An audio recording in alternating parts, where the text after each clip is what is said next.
By God's grace, God willing, we will be doing 1 billion worth of real estate in 2023, and we will get it done.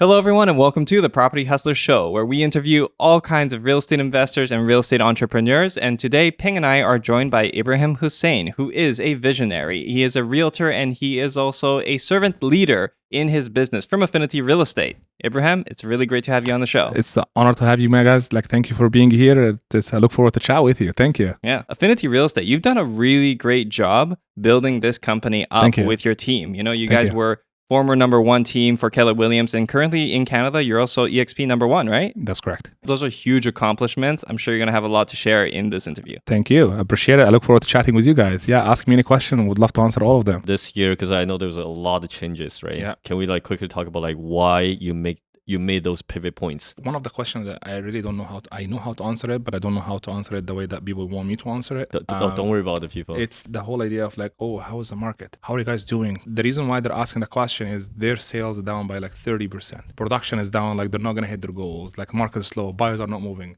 Right. Listings are selling on the market, are not selling. So how are you doing with that? I was in my head, I'm we live in the action economy. I don't live in the real estate recessions. I don't live in the interest rate economy. Our action dictates our economy. We're actually doubling our business. Everybody's crying and how's the market? I'm the market is great. Oh, seriously? The market is great. I understand and I know that I'm not living in a different world. I understand the interest rate is going on. I understand people are taking a step back. I understand listings are not selling as fast as they used to. I understand buyers are waiting on the line. There are same number of homes, if a little bit less, it will sell every single year anyway. Whether you sell them or somebody else will sell them, it will be sold. So it's not going to be you who's selling it, somebody else will. It better be you then. The action economy is my action dictates my economy. I'm living in the action economy. I don't live in the interest rate economy. Whatever happening in the news is none of my business. I'm aware of it. I don't participate with it. Right. Does it make sense? Yeah, 100%. Yeah. So it's the action economy. We're living in the action economy. Yeah, you're not going to worry about the things that you don't have control over. Yeah. Let's control the controllable. And don't worry about the uncontrollable. Yeah. Bank of Canada increases the interest rate. I'm okay, and then what? People will still buy and sell. It paves the road for different players, right? Just because some players can't participate, it doesn't mean that others can't. Where other people suffer, other people gain, and you just need to make sure that you're where things are gainful. Yep, 100%. 100%. Biggest companies were built in the recession time. When people take their foot off the gas and sit on the side and cry and the market is treating me really okay, well, it's time for me to take market share. Right. Because somebody will sell the freaking homes. Somebody will do that. You know what? You're doing the complete opposite of what other teams are doing. A lot of teams right now are trying to scale down, right? Control their expenses and everything. But you guys are doing the completely opposite. You guys are taking the chance and expand the team. There's one economical business model. Cutting expenses never equal increasing revenue. So I don't understand when somebody's the business is let's just cut expenses, let's just trim the fat. So of course, trimming the fat is a different story. Make sure you're visiting your P&L, visiting your expenses, the stuff that's not necessary, cut it down a little bit to increase. What we're doing is we're reallocating our funds properly and we're increasing it at the same time, because cutting expenses never equal increasing revenue. It's two different type of people, right? One is I want to make sure how I'm maximizing on my HST, my taxes. I don't want to pay as much taxes. And then somebody else is I'm just going to make a lot of money. I don't care how much taxes I'm paying. So it's just, I love that. Which one are you? The idea of saving, right, and the idea of conserving is very limiting. Yeah. You can only do so much of it, right? But the growth and the potential of what you can exercise in your business is infinite. Yeah. So it depends what you focus on. I love numbers and I love math, and I understand math is the path, and in any business relationship you're making, in any business decision you're about to take, best math you can do in your life is calculating the future cost of your current decisions. Everybody's cutting expenses. Everybody's okay, we're going to just double down on everything because we're going to gain market share. 1, 2, it may appear to the people that you're taking risk. Well, here is another business rule. Risk is not a risk if it's calculated. It's no longer a risk. It's a calculated decision. Tie that with the flip side of the coin is the best math you can make is calculating the future cost of your current decision. Yeah, I will take risks all day long. You may think it's risk. I don't think it's risk because it's very well calculated. So it's not a risk. And this is how we're scaling. Can you walk us through how you process all the risks and all the market share in the next maybe 6 to 12 months? Because a lot of people right now, like you mentioned, they're trying to reallocate their expenses. But now you're putting more expenses to your future growth. Because I understand the sales volume is going to be the target as always. But then now, in order for you to really increase that sales target, you might need to be bringing more people, which is going to be a carrying cost, an overhead cost that the organization needs to carry. Yeah. So how do you balance these two? Like it takes money to make money. Yeah. Beginner real estate investors, I want to buy, I want to have 300 homes, doors and all of that stuff. Well, I'm going to have to probably save the down payment for my first property first. So at some point in time, it takes money to make money. So in the business is no different. So now I give you one example of when I increase the revenue, we need to increase the number of agent partners on the team. To increase the agent number of the team, we probably need to increase the value that we're presenting to the agents so more agents can see more value so they can join the team, correct? Right. While that might sound like ABC 1, 2, 3 math is not really complicated. One of the decisions that we made 2 weeks ago, Miranda, she's sitting right here. She is one of the top reducing agents in the company. She has a massive organizational skills that we are hiring our new COO, the integrator. We run our business based on the EOS system, visionary integrator system. So I'm we're pulling Miranda out of production. And that's a big hit. If you look at it from a surface level, is we need more revenue, we need more agents sell more real estate. This person will sell 30, 40 million actually of real estate. Taking it out, we're taking that person's out to implement more tools and resources that allows 10 other agents to be the best version of themselves and create the best experience for the clients by utilizing all the resources that we have in the team. So sometimes you may want to take a step back to move 10 steps forward. Most people get trapped in the math when it comes to the cash and the financials and oh my God, I can't do that because of this. I'm well, think of shooting an arrow. The more you pull back and boom, let go, the further you're gonna go. It's no different. But I understand it takes money to make money. Sometimes to grow, to kind of seal this up, if you're growing, you have to become 3 different people. If you're running a proper real estate company, you happen to be a real estate team, you have to be 3 different people. You have to be the realtor, you have to be as a team leader, I'm saying, as the person who founded the company. And then you have to be the team leader, the person that provides trainings, mentorship, all of that stuff. And you have to become the investors. And that's a little bit weird because if you're treating it as a business, you have to look at it as a startup company. Startups, you need funds. You're not going to just start from zero. You have people that believes in the vision. They invest in your company as a startup, and that's where it will take the company to a different level. The problem here is the business you're building is a real estate team. Do you know how many real estate team out there? Probably tons, yeah. And nobody's going to believe in this crap. Nobody's going to a real estate team. No, I'm not going to do that. But if you have a proper setup of what the company should look like, an actual organization, well, you have to become that investor. So yeah, it does take money to make money. The revenue coming in, you're going to have to spend it before the revenue comes in. So we have to have a very healthy reserve fund. So when everybody scales back and okay, we're going to actually double down on our activities, double down on our marketing, double down on everything we're doing, that takes a lot of money. I have a question about Sure. that because right now with the market adjusting, you are obviously doing something that looks like you're going against the grain, right? You're That's doing correct. something that everybody else isn't doing. Yeah. Is this something that you were anticipating? Is this something you've been building up for or waiting for that you 100%. have reserves Yeah, to we act? have always we have a reserve fund account that we never touch for situations like that. And are you touching it now? Is now the time we to did. use it? We did. Yeah, we did. We opened it up 3 months ago. June 1st, in the first announcement of the interest rate. Yeah. And then the second one was July 7th or July 14th. And this is where we actually, we're going to tab it up. Just tap on that account, just pull the money out of it, and then just go crazy. We're doing very well now. Yeah, one of the things that we were actually discussing is that we wanted to make sure that we take the chance to really build a community as much as possible because the fact that there's going to be a lot of investors or agents, for us as investors, as a competitors, they will go out of business. A lot of part-timers who are not fully committed, they will go out of business.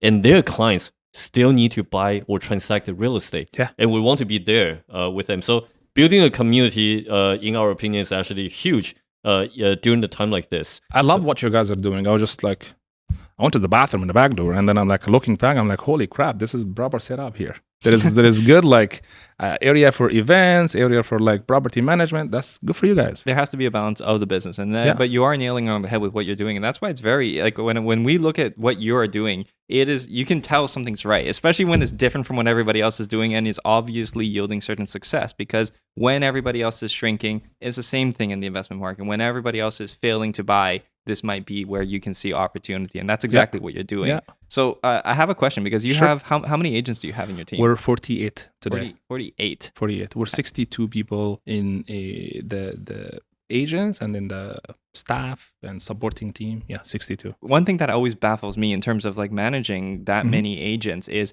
how do you go about recruiting talent? Because you're obviously a very philosophy-driven man. You have a lot of philosophies that guide how it is you act, how you conduct your business, and how you go about things. I'm assuming you somehow disseminate your philosophies to your team because you have a winning attitude and it shows. Thank you, brother. I appreciate that. So here is where, and I've learned it. One of my mentors taught me very early on. There's something called the clef in the leadership of every organization. Typically, not always, but typically, you have for the lack of a better word, the number one person or the founder or the person who came up with the crazy idea of like, we're going to build like whatever. And then that person is here. And then the gap between the first person and the second person or right-hand person, let's say CEO and CEO, the CEO and the CEO, the person that will actually implement the actual vision, usually they're not on the same level, whatever you want to call it, business intelligence, human intelligence, like emotional intelligence, whatever you want to call it, just they're not operating on the same level. There is a cleft between the number one person and then the number two person. The bigger the cleft, the slower the organization goes. The leadership team is not only the two people, it's just between the number one and number two, and then number three, number four,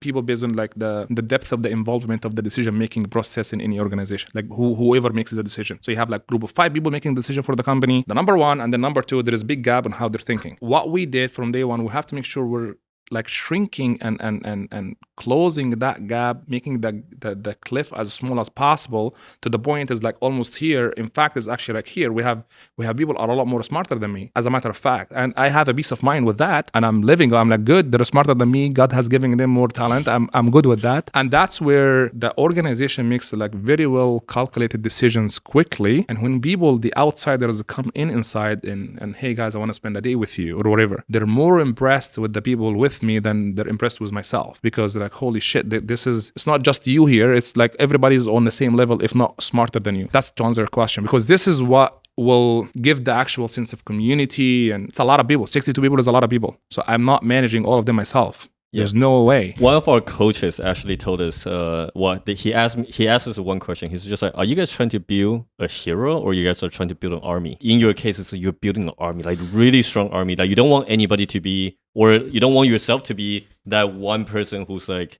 who's killing it. You want to elevate everybody. I love what you said. Speaking of the army, there is like the analogy of like the biggest army wins any battle. Oh yeah. It just doesn't matter how like freaking technology you have and like, like nuclear bombs. The biggest army will win the battle no matter what. So we have the biggest army.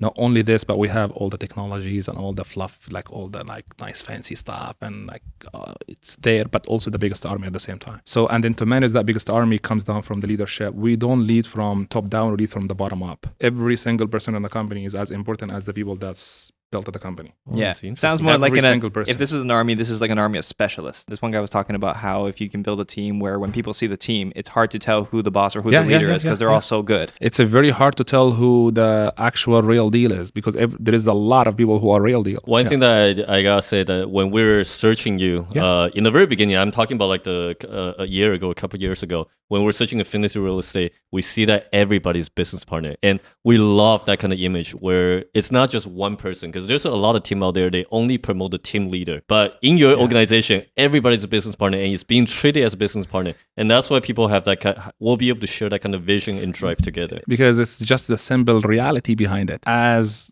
team leaders, as people, you're lucky enough that God has given you some sort of like vision that, hey, I want to start something. You will never get from where you're starting point to where you are without people believing in the same vision and actually enhancing it and building it with you. Whether you choose or not, they are your business partner, because they are financially speaking, they're contributing part of their hard earning money, so-called commission, to build your company, and they will do what every financial responsible person will do, which you will do, I will do. If I have a stock in a company and my stock is not making me the best ROI, we're probably going to withdraw and go to a different company that makes me the higher ROI. If I have a property in here closer to downtown Hamilton, is not really the best neighborhood and there is not much appreciation, or the rent is not too high as well, probably I'm going to buy an investment property somewhere else. That's just the reality. So whether team leaders understands that agents are not their agent, because you're gonna watch when somebody speaks, it's very interesting when people like slip, because they speak their subconscious, and that's where what they actually deeply believe in, and that comes out when they're on a stage, on like a podcast like that, or like driving in the car. Oh yeah, man, one of my agents did this, and oh, I'm gonna get one of my agents to go. I'm like, one of your who? Because they're not your agents. Yeah, they're independent. Yeah, they're independent contractor. Last I checked, their freaking license says independent contractors. Yes, they are. Whether you choose or not, they are your business partner. So we just honor them the way it should be, and we treated it the way it should be. I am the absolute last person on the website. Like if somebody looks up affinityrealestate.ca and you go meet the professionals, like you're not gonna find me. You're gonna have to go all the way down, and then you're gonna find me there. Even from a business perspective, you probably don't want people to find you, because that's the whole point of even building the team. That you nobody knows. There is a lot of people on the team a lot more famous than me. Look at there is a lot. And also, the more that the leader or the owner is valuable to the company, the less valuable the company is actually going to be. 100%. Yeah, it's when I look at random teams like real estate brokerage or whatever, like it's almost like the main person are the most featured person in the normal Facebook posts, Instagram pictures, all of that stuff. No, we don't do that. That's actually a tough one, because even in real estate, people would make fun of it sometimes, where realtors will have these giant billboards of themselves, and it's very self-glamorizing. And people who build real estate empires in their businesses, they are the face of the company, and they're putting themselves everywhere. Yeah. And it's an interesting point, because it does have its limitations, obviously. And how many people can you get behind your face only, as opposed to building them up to promote their own brands? So there are some very respectful friends, our team leaders, been in the industry for a lot longer than what I was, and we're very close. I give them the credit because they almost became that brand, give or take. Like they've been in the business for 24, 25, 30 years. They are on billboards everywhere. It's almost their name is the brand. That can't change that right now. Yeah, but they're also the ones doing the work. That's correct. You can't change that. They're eating the fruit of what they've been doing for the last 30 years. Think about that. So now the agent, when they join them, they don't get caught up on like, oh, I'm joining like Steve's team, like I'm going to be under Steve. Not really. Steve is almost the brand now in the area that I'm in. I just don't think this is where the future is going. This is what it is right now. And this is a result of what you've been doing for the last 30 years. I don't think for the next 30 years that's going to be the case. If you look at now, is the whole entire like disruption in the industry, the community, like the realtor, the technology. There is a lot more younger generation in the real estate industry than what it used to be before. The average age per agent has dropped significantly now than what it was like 2010. Not 60 plus years old industry anymore. They probably want to have their own recognition as of like, I belong to a company. I'm not building somebody else's business, basically. Like I wanna have that own independency, that I'm building my brand, my business. And every realtor needs a company to operate their business at. Dumb it down. Think about it. Like every goddamn real estate agents, they need a company to run their real estate business at a company. So now your job, you're gonna go back, you're gonna smarten up a little bit. I'm gonna make that company that they choose to run their business at. They're not my business. It's their business. I'm being in a partnership with you. You run your business. You need a company. You're going to be with ABC company. You're going to be with whatever brokerage. Why wouldn't you be with me, not the other ones? Well, you're going to have to see value in what I'm providing you, that you choose to be like, oh, this is where I choose to align myself with. You just have to become that company and then operate in the mindset of, I'm going to live in the future to welcome them when they arrive to the future, because they're going to the future anyway. Maybe you just got your license like 10 o'clock this morning. You're so green, you don't know what the hell you're doing yet. And I'm not stupid. What I'm going to do is I'm going to respect the 5 years out future version of you. I'm talking to this person right now. Is the person, the 5 years out of you, who knows better the ins and out of the industry. There is the aha moment in every realtor's like life. They pause and they reflect on their journey with their ABC company, brokerage team, whatever the hell you want to call it, that they were part of. And then Ping is going to be like, shoot, now that I know what I know, the ins and outs, I have like a lot of experience now. I know how the business is run. Now that I know what I know, I look back and reflect in my journey with that company that I was part of. I have been taken advantage of. It wasn't really a fair win-win deal. Where is the nearest door? Right there. I'm out of it. On the flip side of the coin, you're going to come and you're going to be like, okay, now that I know what I know, I reflect back in my company and I'm like, I appreciate everything that was given to me before I know that I should have it. Because now that I know what I know, I'm like, I look back, I'm like, there's 3 questions the company should ask themselves as a leadership team, as an ownership, as a whatever organization, especially when it comes to money. Hey, do we have to do that? Well, no, we don't have to do that for them. It's a service or a product or like something we're giving them as a value to enhance his business, okay? Do we have to do that? No, we don't have to do that. The question number 2, if we didn't do that, would Dan call us out on it? Hey guys, why didn't you do that for me? You should have done. let's mastermind here for a bit. No, he's actually not going to call us out on it because he's not even expecting it, because it's not something to expect. Cool. So we don't have to do that. And if we didn't do that, then it's not going to call us out on it. So here is the third question, which is the street smart, not book smart, because the books tells you don't have to. And if you didn't have to, they're not going to call you out on it. And then the street smart is the science and art. For every business decision, there is a science and there is art. Coaching and training, and they teach you the science of it, of like 1 + 1 = 2. But then the art side of the actual decision, which has a lot to do with the emotional intelligence level of the actual organizations. Should we do that? Now, we acknowledge the first two questions. The answer was no. We don't have to do that. If we didn't do that, they're not going to call us out on it. The third question, should we do that? Yeah, probably we should.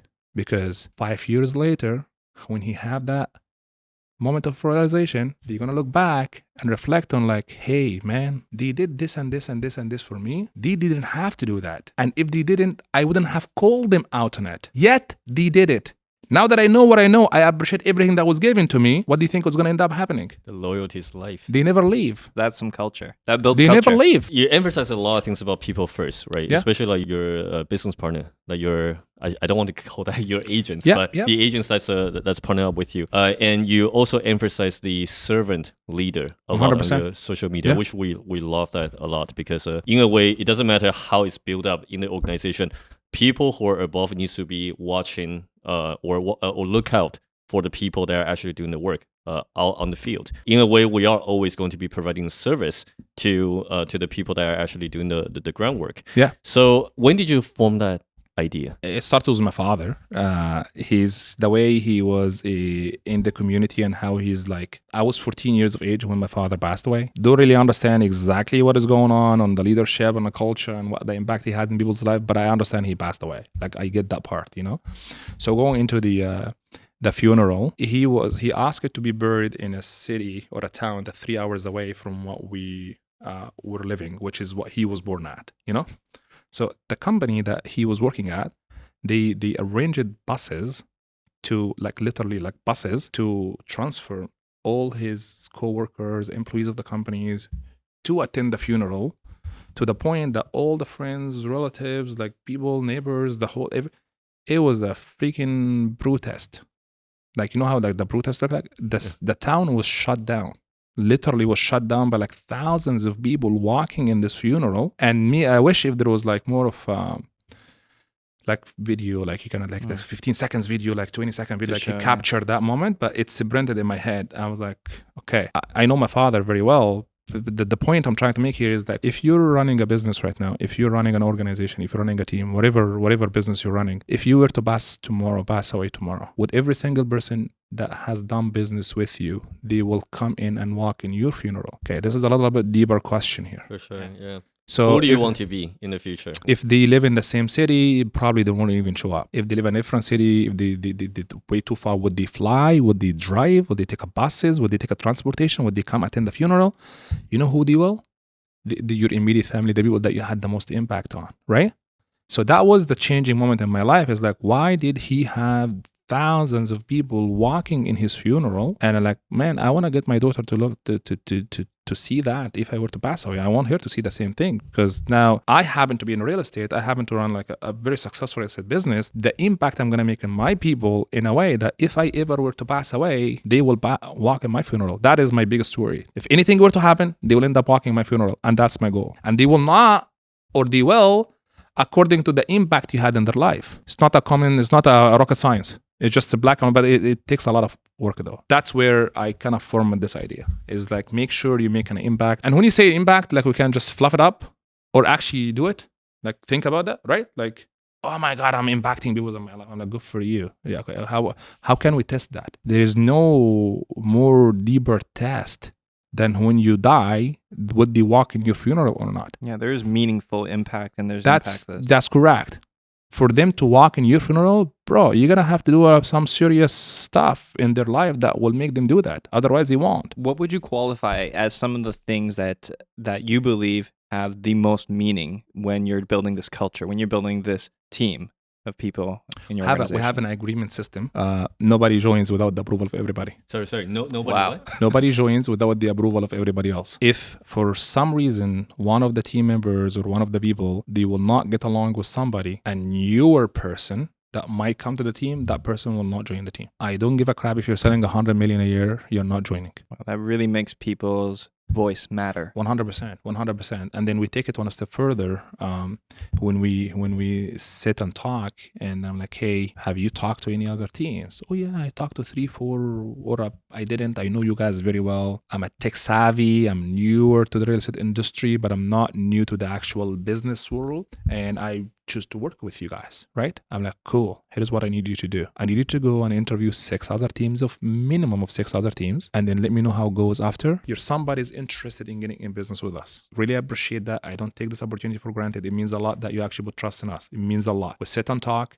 We get along very well. We like each other. We should be in business. We both feel that. We're not going to, because you have to still go out there and then meet with other 6 teams out there, and then let me know how your meeting went with them and give me a detailed feedback of 2 things are going to happen with that. We're not stupid. Think about it. They will go and then they will come back joining you, because they would realize that what you have is irreplaceable and they will not get it anywhere else because they've interviewed other teams, or they will end up joining one of the other teams. And if that happened, that's a real test for you. John joined like ABC team and didn't join us. Guess what? They have something we don't have. What is it? Let's work on ourselves. You don't have to ask anything. It's just, if you're going, you have to go fully in and like either do it or don't. And then they all end up coming. And then when they come, they never leave again, because they understand now. They actually give me the opportunity to expand my horizon, because, hey, brother, listen, you owe it to yourself to know what's out there. I really appreciate the trust, and I appreciate the intentions and like the willingness to work with us. And we are looking forward to work together, right? But I need you to owe it yourself to see what is out there, because there's something might be better for you. Did you feel like you were able to implement this strategy to like let's say 2-3 years ago? It's from day one. It's from day one. Here is a problem. You should not be doing what I'm doing unless you have to. Enough of infrastructure. You have to back it up. right. I was gonna say that. You have to have what you back up with. What I'm like, oh my God, go into the other 16, and like, you're not gonna have anybody. Yeah, no one's gonna come back to Nobody's you. gonna come back unless you have missing a something lot. to. Yes. Right. So like, you have to balance it out. For sure. We're very confident that what we have by God's grace it cannot be it can be duplicated. It's all very hard. Very, very hard to duplicate. So you talk about the bottom up and top down method with your business partners, real estate agents.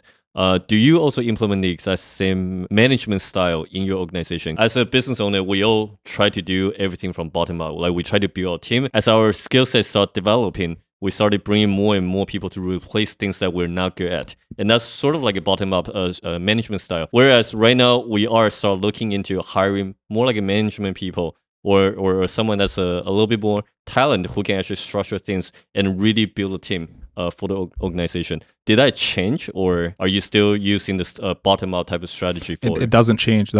Like your job as a team leader, as a responsible business person, wake up every day and hire people who are smarter than you to do the job and tell you what to do, not you do. Like whatever Steve Jobs saying, right? I hire people to tell me what to do, not to tell them what to do. And we do that every aspect. And we never take a solo decision. I've never made a decision on my own. I don't trust that I'm smarter than the people around me, and I know at the same time 10 brains are a lot more smarter than one brain. So every decision we make, it's not a one-man show. Hey guys, I'm about to do this and this and this and this and this. What do you think how dumb that is? Oh, it's not that dumb? Oh, thank God, let me do it then, because I thought it's very dumb. So you're doing a top-down method from the very, very beginning, right? Yeah. Get the smarter people in here and then help you implement the strategy. Yeah. I think a lot of people have challenges with that. And I imagine that there have to be certain, I wouldn't call it failings, let's call it learnings. Sure. Where, things don't work out quite the way you're expecting, because you don't do all the recruiting. You're probably somewhat involved in some things, but you have other team members who will. We're probably like 90% of the people on the team, they were attracted to the team. And then the 10% is we reach it out because we like each other, but the 90% is the other way around. Okay. And then it's the people too. The people on the team, they really truly see the value of where they're at, and they believe that this is the best environment for them to run their business at. And then they have friends, realtors friends, and if they really care about their friends, they bring them with them. And that's what happens for us. How do you ensure that they share the same vision as you? Various things we do every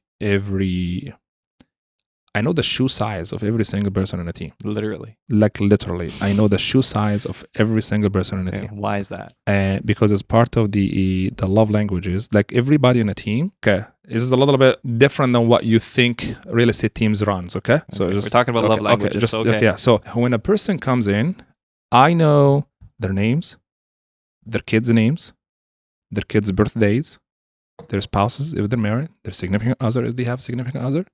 If they're married, I know their anniversary date. I know their love language as well. And for the birthdays, when they get a birthday, they get a customized birthday based on their love language at the place that they like to be.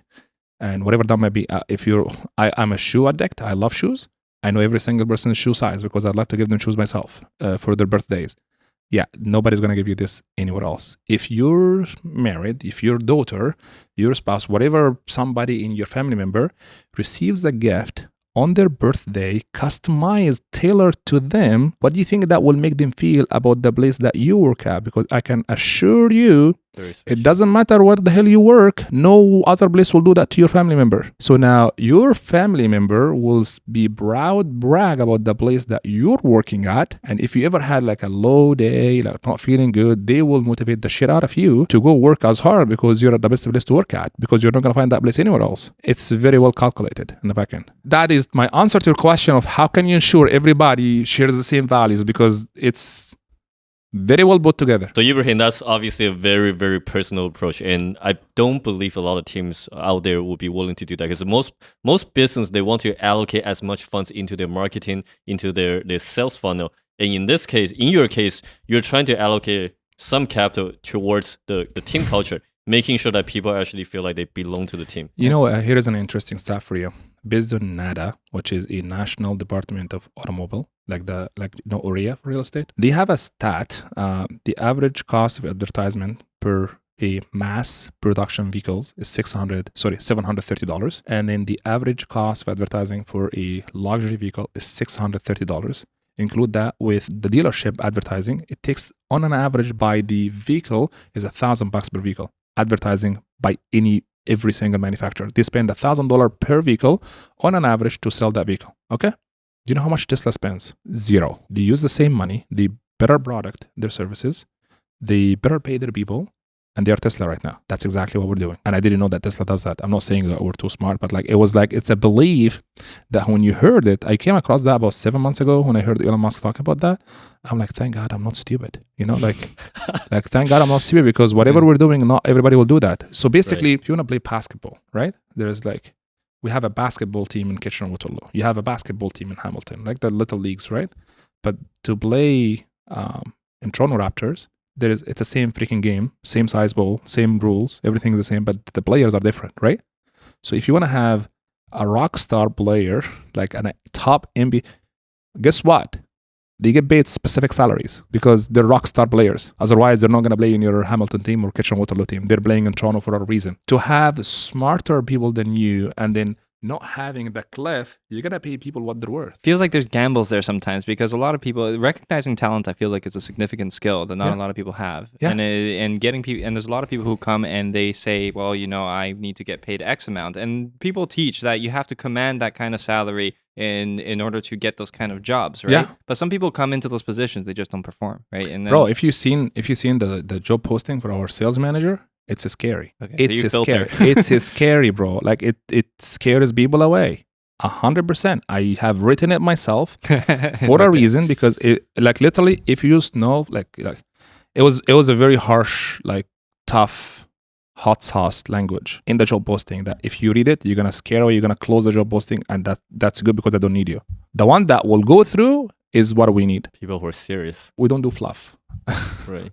Like, how would you like your accountability? How would you like our relationship? Like mild, medium, hot sauce. We don't have mild or medium. We only have hot sauce. Can you deal with that? If hot sauce hurts you, that's not the right place for you. 2 takeaways, by the way.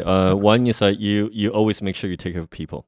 Because if you don't, other people probably will. 100%. It sounds like the platform is big enough for every talented agents to join. Because sometimes a lot of people might say, okay, I'm a solo agent. I'll be able to do the lead generation. The working hour is going to be a little longer, but I'm able to. There's no cap on my salary. How do you bridge that gap? Because usually a team structure will, in a way, kind of cap the higher performing agent. Yeah. So how do you make your compensation plan attractive enough to those people? Yes, a very good question. If you think of the buying like a double from Tim Hortons versus buying like your latte from like Starbucks, whatever. Just same cup of coffee. Starbucks charges more money, and people tend to go Starbucks still. Right? There's people go there. Starbucks don't sell coffee; they sell community, and people want to feel they're part of a community, and they're okay paying more money to be part of a community. The problem with that in the real estate industry is the whole freaking like stupid questions that team leaders, broker owners ask agents when they recruit them to the brokerage is, "Hey, we realize every agent they look for one of the two things: more time or more money. Which one is more important to you and your family?"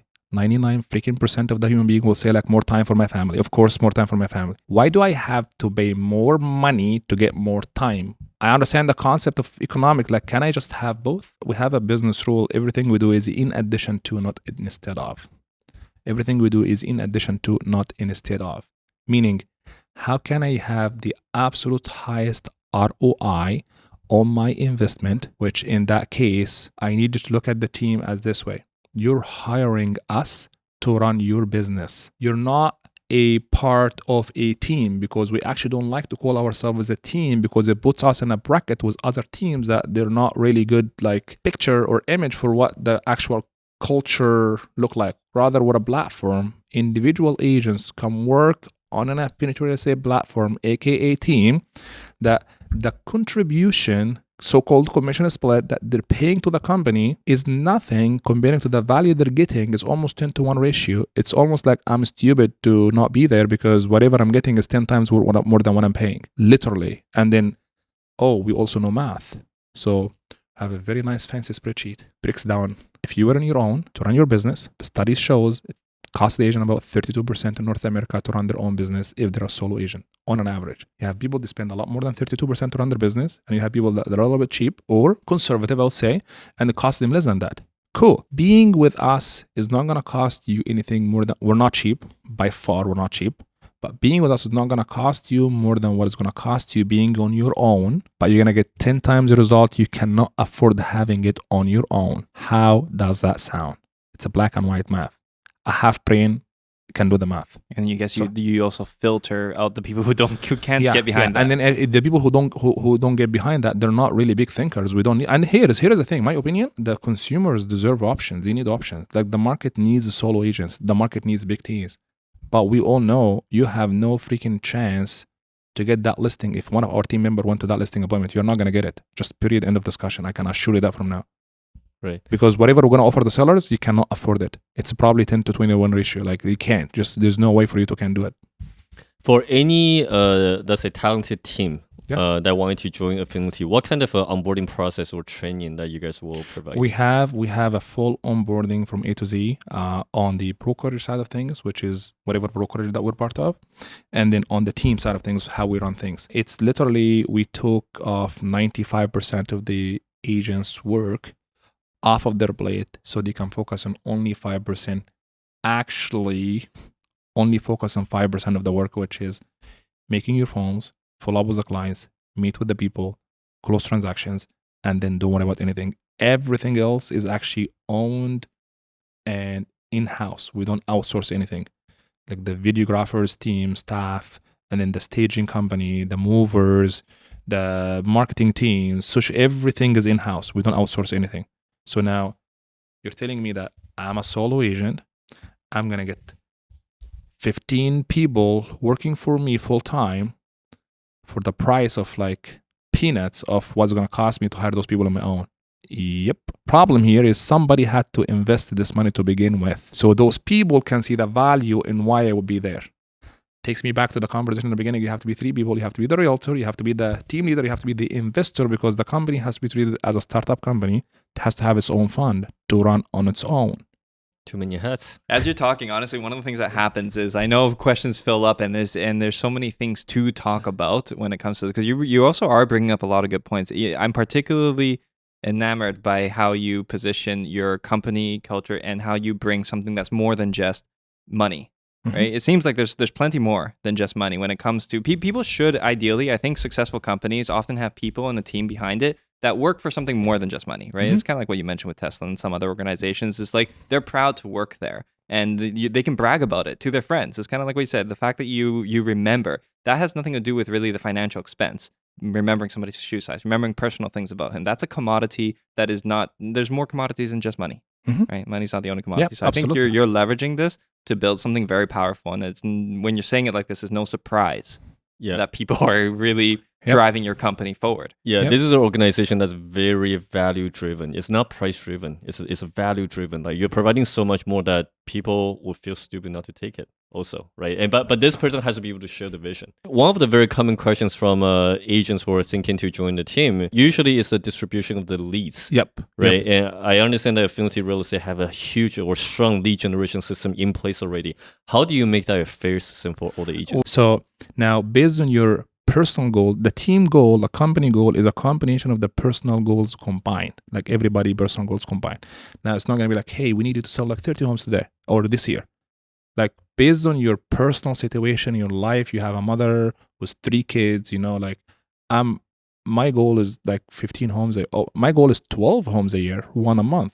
That is what going to make me like fulfill my duty, make the money I need to make, and then be a best mother I can possibly be. Well, the company's goal is to support you sell the number of homes that you want to sell. Now we have like big dogs selling 50, 60 homes a year. The company goal is to feed them the way they want. So how can we fairly distribute the leads is based on what your personal goal is. And we have a really big problem, which is we have a lot more leads than we can handle. Which is a great problem. That's the opposite problem of what I so it's not it's not like, oh my God, I'm not getting enough leads. I'm like, how many can you take? Yeah. Can you just please, we need you to convert to them. Thank you so much. It sounds like you are positioning your company to facilitate your team members' ambitions. Yeah, we're here. We cannot make you productive. We're gonna facilitate the condition for you, so you can choose to be productive or choose not to. It's up to you. Do you ever find that there is that you come across people? I know this has to do again with the quality of people that you bring into your team, and you already have a vetting process. But do you ever encounter people who will have, let's just say, lofty ambitions, and then there's something just missing? Like you give them all the tools that they need, and then you provide the infrastructure, you give them everything, but there's just something missing, and they can't seem to hit those goals. What do you do in that type of situation? When we see something like that happens, which it does happen quite often in any company, hey, we need to have a conversation. We're gonna sit down because the lack of the execution or the lack of the absence of the actual results is due to 2 things: either lack of knowledge or lack of willing. Either, hey, buddy, listen, I don't know how to do it. So it's a lack of knowledge. I don't know how to sell this many homes. I don't know how to convert. I don't know what to say on the phone. I don't know how to say in person. That's a lack of knowledge. Or is it a lack of willing? If it's a lack of knowledge, we're going to give you all the resources to improve your skills, to be that person that knows how to do these things. But if you have all the skills, all the tools, all the mentorship, but you're still not getting things done, are we falling into the lack of willing right now? If that's a lack of willing, there is no solution for that. You either have to coach them up or coach them out. I like that because there's no way to actually force people to do something that they're not committed to. My job to you is I'm a firm believer you not hitting your production is a lack of knowledge, not lack of willing, because last I checked, you told me that you want to sell like 20 homes a year because you want to make this X amount of money, because you want to pay for your daughter's schools, you want to do this, you want to do this. Does that change? No, it didn't change. Perfect. So you still want to do that? Yes. Okay, well, you didn't hit the goal. Are you willing to recommit to that? Yes, I'm going to recommit to that. Perfect. Here is the action plan for you to recommit and hit the goals. If it didn't happen again, well, I'm really questioning your level of integrity right now. That's not level of commitment, because we link our commitment to our integrities. If you're hitting 80% of your goals, do you want to live with 80% of the integrity? Nobody likes to show up like, hey, I'm an 80% integrity person. I'm like, what the hell is that? That's not really good. So, okay, no, well, you're going to have to link your level of commitment to level of dignity, and you're going to be the magic will happen. When people start looking at things that way, I'm like, bro, I got to have to show up the best version of myself. I cannot just not hit my goals. I cannot not hit my commitment because I'm a man of integrity, and I said I'm going to do that. That means I'm going to deliver on it. Giving that I have all the tools that allows me to do it. So if you're giving all the tools and you're still not hitting it, we're going to have a conversation that you're not going to be happy with, because I get in business with people that have integrity, and I'm questioning your integrity. True leader really try to provide all the tools to the people that want to. And also the second thing would be you're really trying to bring the best out of them. You're trying to get them to reach their full potential. And if they don't want to do that, or if they're not committed to do it, then obviously there's going to be a bit of an accountability issue here that you need to have a conversation with. Which brings into the next question. You're obviously holding yourself at a very high standard. right? Being a leader. How are you aligning your goal? How are you training yourself to think a certain way at all time and advance your knowledge and your leadership skill as you're growing the organization? If you live truly being purposeful to the best version of yourself, whatever that possibly can actually mean. If I were to give you $1 million today and I tell you like, hey, here's $1 million cash from RBC Bank down the street here, but one condition, don't wake up tomorrow. Would you take that? No. No. Okay. And then next month, I'm going to be like, hey, you haven't really do shit in your past month of anything at all. So I'm going to give you the same offer again. Do you want to take that? And then don't wake up tomorrow. Would you take it? No. Next year, I'm going to offer you the same thing. No. But you need the $1 million. But you waking up next morning worth a lot more than $1 million to you. So that particular day for you worth more than $1 million. What did you do that's more than $1 million? Because tomorrow I'm going to give you the same $1 million that you didn't do anything yesterday. You're going to be stupid not to take it because you said no yesterday because that you're going to wake up at morning. It's worth more than $1 million. So next day I'm going to give you the same $1 million. You better have done something in the middle here that's worth more than $1 million. Otherwise, one of us is stupid, and I'm sure it's not me. So it's what's going on here. Yeah. So if you have that mindset, you're going to be very careful with every minute of your day, like how purposeful, tactful was every move you're making in every day. And that shows up in your health, wellness, nutrition, relationship, your wife, your kids, your like every relation with every aspect of your life. The way you do one thing is how you do everything. I love that line. Yeah, it's you can't just like show up like you have like a horrible like marriage life, you have a horrible like relationship life, you have a horrible financial, but like you're very like good with business. That means you're workaholic. Like you're not really a successful person because you're just really good at one area, but you suck at everything else. I'm like, well, I'm really questioning you because I don't want to be you. I don't want to have a shitty life, but successful business, that's miserable. You have an approach to pretty much everything, it sounds like, whether to life, to your business, where you're really tackling things from the root. The root of things, whether the root of people, their motivations, why they do the things that they do, the root of yourself, how you want to live your life, how fulfilling it is, and all the things that you're going to do. And it seems like the success and the business and the financials, even the money that can be made from this, is all byproduct of having a good handle on some fundamental things. Because it's interesting. You talked about how, okay, it's not so much about the real estate aspect sometimes. Real estate is the vessel for business, but what you're doing is you're really tackling it from a fundamental position that a lot of people who understand real estate don't necessarily understand. And I feel like sometimes they're a little disconnected from some of these things. They don't have those fundamentals. Yeah, Ibrahim actually said it once, or many times, that you're a businessman, you're doing business. Real estate just happened to be something that you're selling, the product that you're selling. Yeah. You're not really in real estate business, like you're in business in general, but it's just that that's a vehicle. One thing I wanted to ask you, so we talk about like elevating people, elevating all the business partners like in your organization. Have you been in a situation where you're trying to elevate your business partner into a management role, where you just realize that the skill set isn't there, or someone who really wants to take on that role, but either skill set is not there, or it turns out to be they're not able to just focus on the sales, which in a way cap their salary? That's a very tricky situation, and it's very loaded. So to answer that in the most practical way, if a managerial position, somebody that in the leadership rule of things, right? There is the US system that we run the business based on is there is something called GWC, the job. GWC, the job or the position, meaning you're going to create a box. Here is a box, and here is the job description, and here is the job task inside the box. So now we're going to get like Joseph here. The question we have to ask ourselves as a leadership team, does Joseph GWC the position? What the hell does that mean? G, get it. W, want it. And then C, have the capacity of doing it. Now, the problem here is like he gets it, he wants it, but we know that he doesn't have the capacity of doing it. Can't. Or he gets it, he has the capacity of doing it. Like I know I can, buddy, I will crush it, but he doesn't want it because it's just whatever. And somebody like he wants it and he has the capacity of doing it, but he doesn't really get why we're doing what we're doing. So when you have it has to be GWC.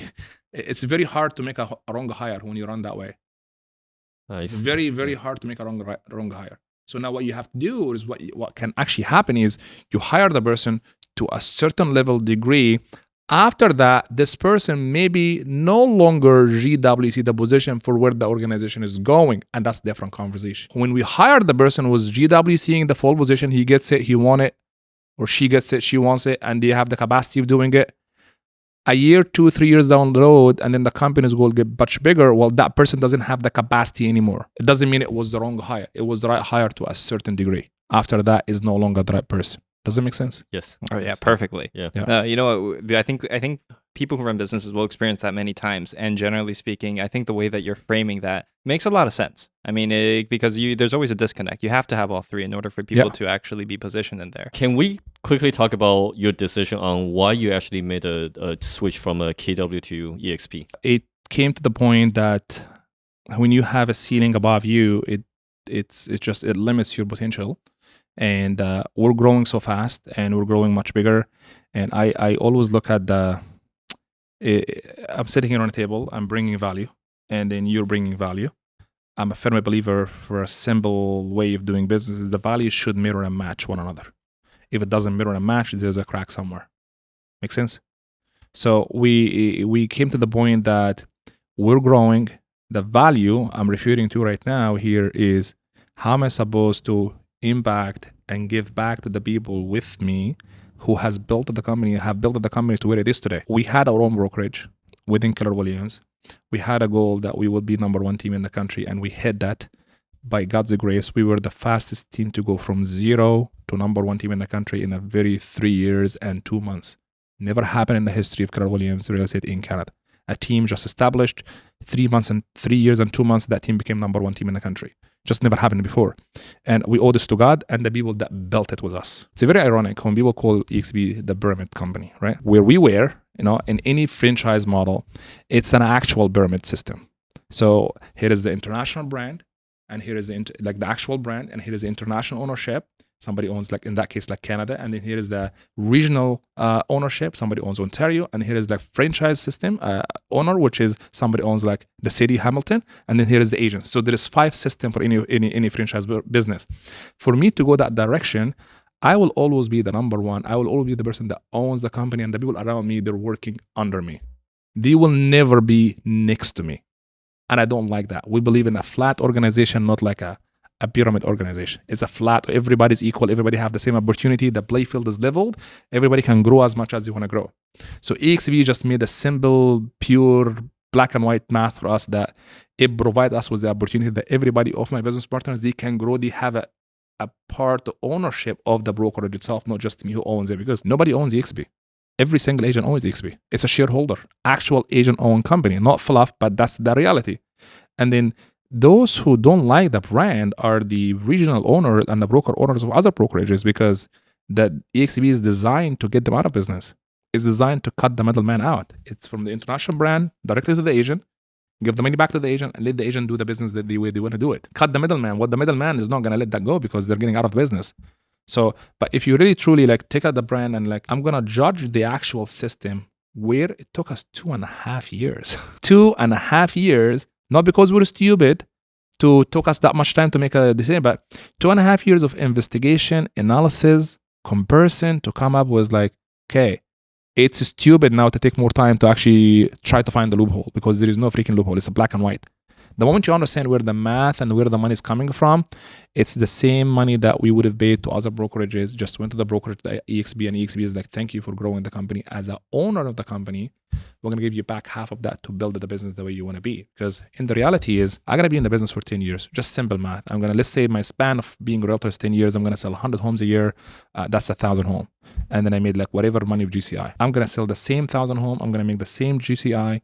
It doesn't matter what brokerage I'm part of. What happens after I actually get out of business and no longer being in real estate? Did that brokerage that I helped build in the last 10 years pay me any royalty, pay me anything as thank you for building me for the last 10 years? And not only paying me, it will pay everybody with me that helped build the brand. So they're actually real owner in the brokerage. And then from an agent point of view, now this is an organizational level. From an agent level is how does that impact the agent on the ground? The actual realtor that actually sell more homes. It's a lot more better economically for them, a lot more advantageous for them when it comes to text and how easy everything is on mobile app. It's a disruptor to the real estate industry. EXP is just, it's the future. In my opinion, it's the future and everybody's going to come. Yeah. It's just a matter of time. Cloud-based. It's a matter of time. If you look at the whole early adopters and then people that come after that, it's like this. And then people that comes in and then the big ones and then half of them will come right away and then the other half will take some time. And then the rest of the people will be well, I have no choice but to join. That's the same in any industry. Well, it seems to go a lot in even with the values that you were talking about, where if you are trying to recruit people and they go somewhere else to find something, you really need to improve yourself. So it's either everybody's going to go to EXP or the other groups need to adapt. in order to adjust, but also how can they? They cannot adapt because the system itself is just not working to adapt. Somebody owns it. Unless you're telling me you're going to get rid of the middleman, which means you're duplicating EXP. Yeah. Like there is no way around it. I would rather, if you look at it that way, I'm being a part of a brokerage that has 5 levels of pyramids, which is the franchise model, international brokerage, and then international ownership, the country, and then like regional ownership, which is the province or the state, and then the franchise owner, which is the actual market center, and then the agents, and then agent-based cap, and then they don't get anything from that. Somebody else makes the money. And then they have another model, cut the middleman, the money comes back to the agent. I would rather be in a brokerage that pays me, not pays somebody else for the same money that I'm doing with, and pays the people with me too. It's a black and white math. It's not the rocket science. And then for those that say EXP is a recruiting company, less than 1.5% of EXP agents that have 20 plus agents in their downline. 4.9%, which is less than 5% of the agents that have 5 people in the downline. You know, 5 people, that means like accidentally 5 friends join EXP. That doesn't mean I'm a recruiter. Everybody knows more than 5 people. And then people who has 5 people, only 5% of the company. So I don't know what you're talking about when it comes to like recruiting company. It's not. But we know who says it's a recruiting company. It's the other one that actually recruit, because they don't want people to move to EXP. Yeah, that's funny you say that. It's very funny. Yeah. And so what's next for Affinity Real Estate? By God's grace, God willing, we will be doing 1 billion worth of real estate in 2023, and we will get it done. And then we just opened our Oakville office. We're very excited about that. So that's the first office outside of Kitchener-Waterloo, and then we're gonna have more and more, and impact more life the right way, by real partnership, by real win-win implementation on the ground, so everybody can benefit out of it.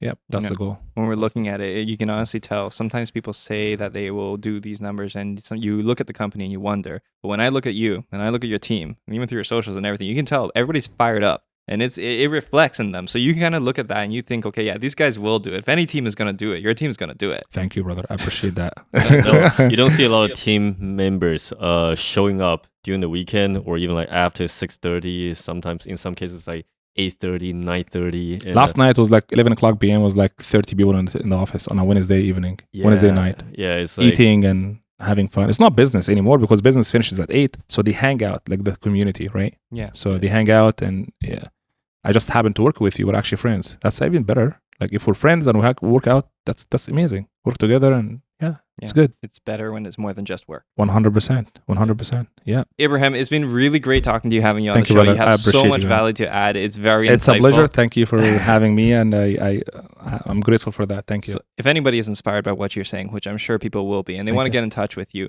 what might be the best way for them to connect with you?